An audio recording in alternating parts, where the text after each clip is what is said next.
नमस्कार दोस्तों, स्वागत है आपका हमारे YouTube channel target TGT PGT में। आज हम आपके लिए लेकर आए हैं हिंदी भाषा का उद्भव और विकास के महत्वपूर्ण प्रश्न, जो आपके लिए बहुत ही महत्वपूर्ण हैं। तो शुरू करते हैं आज का प्रश्न। हमारा पहला प्रश्न है कि निम्नलिखित युग्मों में से कौन सा युग्म गलत है। तो इसमें पहला, अवधी भाषा का संबंध पूर्वी हिंदी से है, ब्रज भाषा का पश्चिमी हिंदी से है, भोजपुरी का पूर्वी हिंदी और खड़ी बोली का पश्चिमी हिंदी से। तो ऑप्शन सी, भोजपुरी का संबंध जो है वो मगही हिंदी से है और पूर्वी का संबंध अवधी से है। हमारा अगला प्रश्न है, निम्नलिखित बोलियों में से पूर्वी हिंदी की बोली नहीं है। तो इसमें अवधी, छत्तीसगढ़ी और बघेली ये तीनों पूर्वी हिंदी से हैं और भोजपुरी जो है वो मगही से संबंधित है। हमारा अगला प्रश्न है कि बौद्ध धर्म से जुड़े हुए साहित्य की भाषा है। तो इस साहित्य की भाषा है पाली भाषा। हमारा अगला प्रश्न है, खड़ी बोली हिंदी की उत्पत्ति हुई है। तो खड़ी बोली हिंदी की उत्पत्ति शौर सेनी अपभ्रंश से हुई है।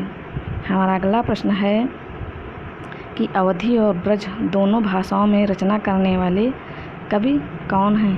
तो इसका सही उत्तर है तुलसीदास। हमारा अगला प्रश्न है कि पश्चिमी हिंदी की सर्वाधिक प्रमुख बोली इनमें से क्या है। तो इसका सही उत्तर है पश्चिमी हिंदी की सर्वाधिक प्रमुख बोली है ब्रज भाषा। हमारा अगला प्रश्न है कि हरियाणवी या बांगरू बोली किस अपभ्रंश से विकसित हुई है।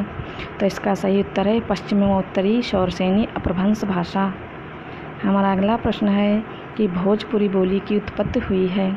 तो भोजपुरी बोली की उत्पत्ति जो है मगही अपभ्रंश से हुई है।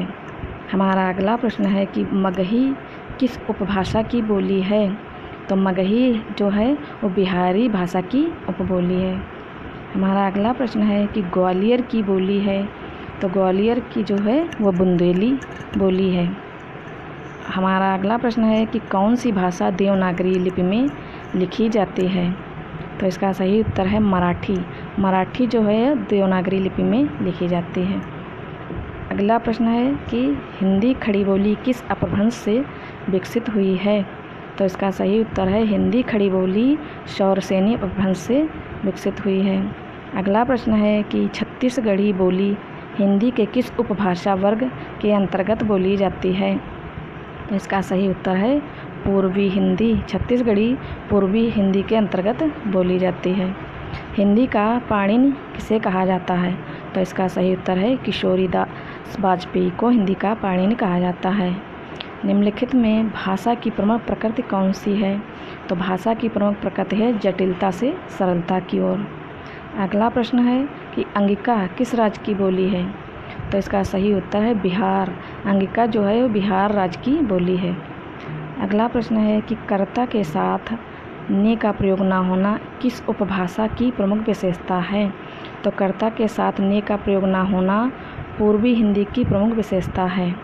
अगला प्रश्न है किस तिथि को हिंदी को राजभाषा बनाने का निर्णय लिया गया है। तो इसका सही उत्तर है 14 सितंबर 1949 को हिंदी को राजभाषा बनाने का निर्णय लिया गया है। हमारे वीडियो को अंत तक देखने के लिए धन्यवाद।